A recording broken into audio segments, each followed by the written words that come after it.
स्वामी अविमुक्तेश्वरानंद और आशुतोष ब्रह्मचारी की लड़ाई अब खून खराबे तक पहुंच चुकी है, क्योंकि गाजियाबाद से प्रयागराज जाते वक्त आशुतोष ब्रह्मचारी पर किसी ने जानलेवा हमला कर दिया और फिर इसके बाद आशुतोष ब्रह्मचारी बुरी तरह से जख्मी हो गए।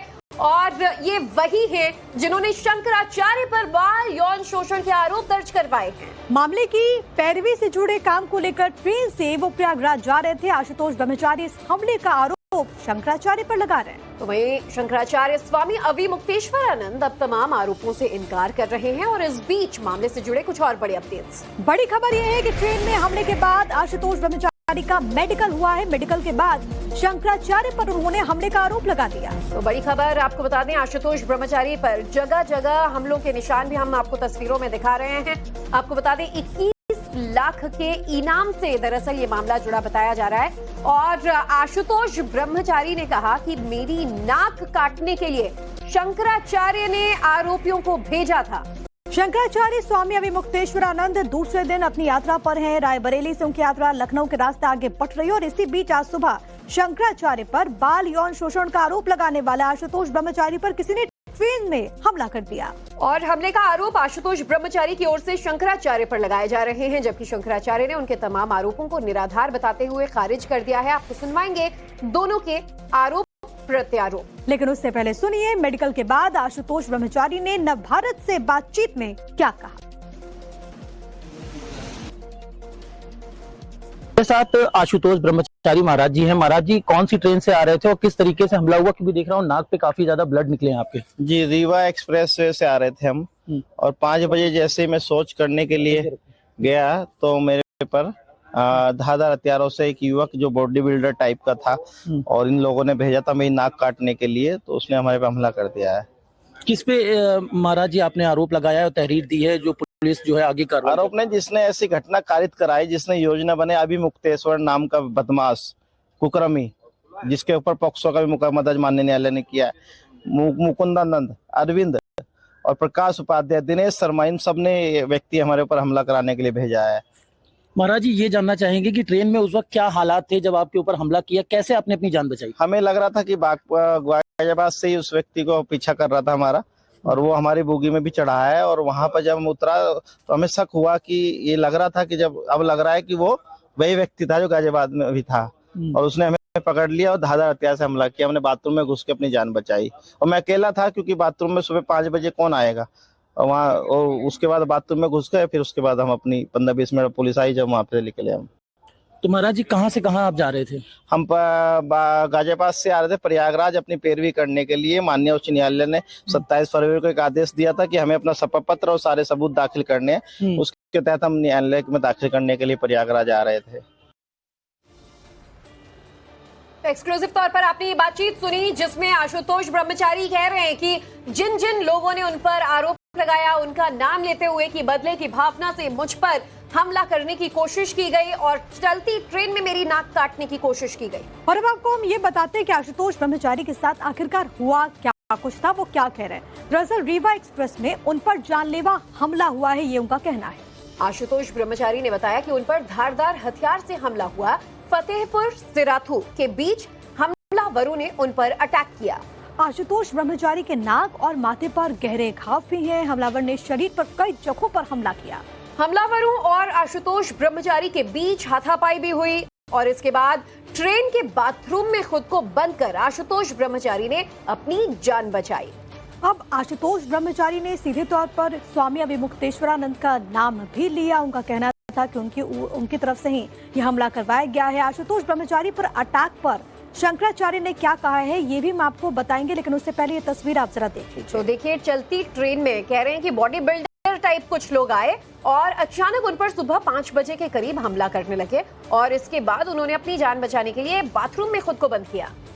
लेकिन कई सवाल हैं जो कि इस पूरे घटनाक्रम पर उठते हुए हैं। आपको बताते चले कि सवाल जो हम भी लगातार पूछ रहे हैं वो ये कि आखिरकार आशुतोष ब्रह्मचारी पर हमला करने वाले थे कौन? चलती ट्रेन में आशुतोष ब्रह्मचारी पर अटैक करने के लिए हमलावरों को भेजा किसने था और शंकराचार्य के ऊपर लगाए गए आरोप में कितनी सच्चाई है? क्या वाकई हमला हुआ या फिर ये कोई नई साजिश रची गई? क्या आशुतोष ब्रह्मचारी को जान से मारने की कोशिश हुई? ये सवाल है। सवाल ये भी उठ रहा है कि क्या शंकराचार्य की धर्म यात्रा से ध्यान भटकाने की कोशिश है ये घटना, या कोई मुकदमा वापस कराने के लिए उन पर दबाव बना रहा है? क्योंकि ये बातें आशुतोष ब्रह्मचारी कह रहे हैं, तो उनके आरोपों में कितना दम है ये भी सवाल है, क्योंकि उन्होंने सीधे तौर पर सब ये कहा है कि दरअसल दबाव बनाने के लिए अटैक हुआ है। अब आपको वो आरोप प्रत्यारोप भी हम सुनाने वाले हैं जो कि आशुतोष ब्रह्मचारी ने शंकराचार्य पर लगाए, और फिर शंकराचार्य की ओर से इस पर जवाब क्या आया वो भी आप सुनिए। इसमें रखना क्या है, सीधा सीधा जिसने योजना बनाई अभिमुक्तेश्वरानंद का पूरा हाथ है, उन्होंने योजना बनाई, उन्होंने कई जगह बोला कि इनकी नाक काट दो, और पूरा का पूरा मामला उन्हीं का चेला है वो दिनेश शर्मा, जिसने ये घोषणा की 21 लाख की इनाम देने की, और उसने आदमी भेजा हमारे पास मारने के लिए। इसमें कुछ रंजिश की बात ही नहीं, सीधा सीधा उसने मुकदमा वापसी के लिए दबाव बना रहा है हमारे ऊपर। हमला कराने का कोई मतलब नहीं है। ये जो बात निकल के आ रही है इससे अनुमान होता है कि इस समय जो हमारी धर्म युद्ध शंखनाद यात्रा निकली हुई है, और जो हिंदू समाज असली नकली हिंदू की पहचान करने के लिए उत्सुक दिखाई दे रहा है, उस ओर से लोगों का ध्यान भटका करके इस ओर ले जाया जाए, इसका ये प्रयास दिखाई देता है। और दूसरा बहुत बड़ा प्रश्न इस घटना से उठता है कि जब कोई व्यक्ति यात्रा करता है तो वो सोचता है कि हम सरकार के रेल यान से यात्रा कर रहे हैं, हमने पैसा दिया है। पैसा में केवल यही नहीं है कि यहाँ से चल के वहां हम पहुंच जाएंगे, उसमें रास्ते में हमारी सुरक्षा भी मायने रखती है, और वो आश्वासन भी कहीं ना कहीं टिकट खरीदते ही हमको मिलता है। हम यात्रा कर रहे हैं, आशुतोष यात्रा कर रहे थे, तो यात्रा करते समय उनकी सुरक्षा की जिम्मेदारी रेलवे की है, रेलवे जवाब दे। तो आशुतोष की सुरक्षा की जिम्मेदारी रेलवे की है, रेलवे जवाब दे। शंकराचार्य पर आरोपों को लेकर अब आशुतोष ब्रह्मचारी तो पहले से ही हमलावर मोड में थे और दोनों ओर से एक दूसरे पर निजी हमले होने लगे। इसको लेकर क्या कुछ शंकराचार्य और ब्रह्मचारी की ओर से कहा गया है, अब आपको वो भी सुनना चाहिए। ऐसे कुकर्मी, ऐसे बच्चे नाबालिग बटकों के साथ अन्याय करने वाले व्यक्ति शंकराचार्य नहीं हो सकते हैं।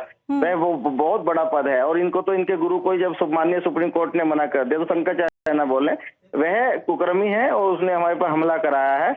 और सारे एविडेंस हमारे पास है, माननीय न्यायालय में दाखिल करने के लिए प्रयागराज आए हैं, हम दाखिल करेंगे। लेकिन वो ऐसा क्यों करेंगे?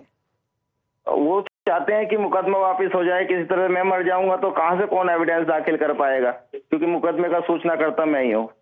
गजब की बात है कि इस देश में शंकराचार्य के ऊपर निंदित आरोप लगाए जाते हैं और हिस्ट्री शीटर लगाते हैं। यहाँ पर पाताल, ऑपरेशन पाताल चलता है उत्तर प्रदेश में। ऑपरेशन पाताल का मतलब है कि जो भी अपराधी हों, अगर पाताल में भी छिपे हों तो उनको निकाल के लाया जाए, और यहाँ पर खुलेआम हिस्ट्री शीटर घूमते हैं और उनको पुलिस का संरक्षण मिलता है। तो ये जो बातें हैं इनको भी ध्यान में रखने की आवश्यकता है। और ट्रेन में हुए हमले को लेकर आशुतोष ब्रह्मचारी ने शंकराचार्य पर सीधे तौर पर आरोप लगाया। शंकराचार्य का साफ कहना है कि हिंदुओं का शंकराचार्य इतना कमजोर नहीं कि हिंसा का सहारा ले। वो नहीं कराया है, वो चाहते हैं कि मैं उनके खिलाफ एविडेंस ना दाखिल कर पाऊं, पर मैं माननीय उच्च न्यायालय का आदेश हुआ 27 फरवरी में, मुझे शपथ पत्र एविडेंस पेन ड्राइव तक मैं दाखिल कर रहा हूं उनके खिलाफ। हाँ, कितने लोग थे वो, क्या आप उनको पहचानते हैं जो लोग ट्रेन पर? हाँ, नहीं, वो युवा लड़का था, बॉडी बिल्डर की टाइप का था, और जिसने हमला किया है हमारे पास। हाँ, मतलब क्या हुआ था? मैं आपसे घटनाक्रम समझने की कोशिश करना चाहती हूँ कि वहाँ पर हुआ क्या था। ऐसा लग रहा था कि वो पीछे हमारा गाजियाबाद में भी हमने शायद उसको हल्का सा देखा। हाँ। वो जांच का विषय सीसी कैमरे में आना चाहिए कहीं ना कहीं वो। हाँ। तो उसने हमारे ऊपर हमला किया, और जैसे हम शौच करने के लिए आए 5 बजे तो हमारे ऊपर अटैक कर लिया उसने तुरंत पीछे से, और फिर हमें पकड़ लिया और धारदार हथियारों से हमारे नाक पे काटने का प्रयास किया। हमने भी बहुत जितनी हिम्मत हो चुकी छुड़ाने का प्रयास किया, और हमने बाथरूम में घुसने के बाद अपना बचाव किया। किसी के भी ऊपर हमला होना सही नहीं है। ये तरीका हमारा नहीं है कि कोई अगर हमारी आलोचना करेगा तो हम उसका सिर तन से जुदा करें। हमारा तरीका ये है कि हमारे ऊपर कोई व्यक्ति कुछ कहता है तो हम उसका तर्क से और प्रमाण से उत्तर देते हैं। यही हमारी सभ्य रीति सदा से चली आई है, यही हिंदू परंपरा है, यही सनातन परंपरा है। तो हमारे ऊपर उन्होंने कोई बात कही है, उसका जवाब हम अपने तर्कों से, प्रमाणों से दे रहे हैं, देंगे जहां जरूरत पड़ेगी। हमला करने की हमको जरूरत नहीं है, हम इतने कमजोर नहीं हैं। इस तरह का हमला कमजोर लोग करते हैं। अभी हिंदुओं का शंकराचार्य इतना कमजोर नहीं हुआ है कि उसको शारीरिक हिंसा का सहारा अपने बचाव के लिए लेना पड़े।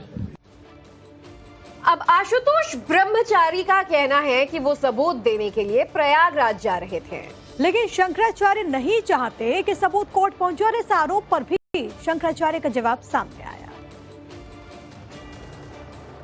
ढिलाई तो नहीं होगी कहीं?